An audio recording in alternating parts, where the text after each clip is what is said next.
This past Sunday during the announcements, I mentioned that the pastor was having an evening mass on the memorial of Saint Monica, patron saint of mothers and wayward sons, and that I thought that the attendance should be very good. By the nods and the smiles that I saw out in the pews and a few here today, there was an acknowledgement of the care and concern of mothers that they have for their children. Some things are timeless. St. Monica, though she lived over 1,500 years ago, feared most famously for her son, the future St. Augustine, with a similar concern as mothers have today.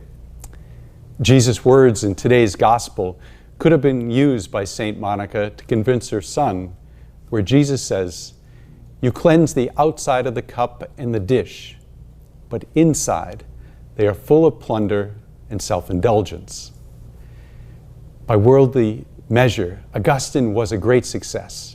He was learned, he was popular. The outside of his life looked great, and yet Monica knew there was a lot of work to be done on the inside, which would determine his eternal life.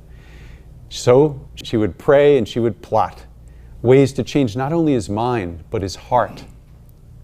For 30 years, Monica alternated between faith and worry, surrendering her fate to God in her prayers, but then also following Augustine to Rome and then to Milan, where ultimately she watched the future St. Ambrose baptize Augustine into the life, the death, and the resurrection of Christ.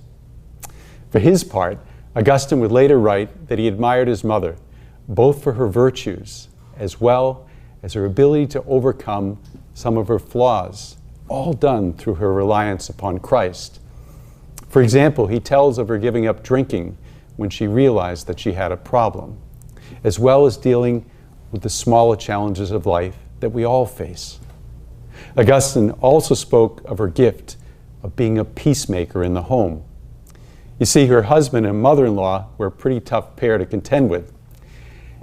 And yet, not only did she not repeat the backbiting remarks that people confided in her, she, as Augustine wrote, used her tongue to bring about healing that the Lord showed her how to do.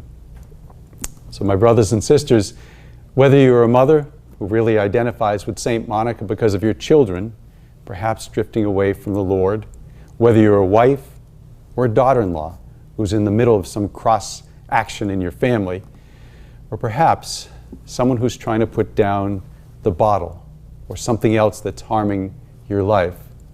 Or perhaps you are that wayward child, whether young or adult. Today's saint is a great model of both faith and persevering love. She's a saint that we can tell our family about, a woman who didn't have a perfect family and wasn't perfect herself. But in the end, through the grace of God and many prayers, she and her family were led home to God. Faith, prayer, and persevering love, all of which we can imitate in the life of St. Monica. May God bless you and your families on this holy day.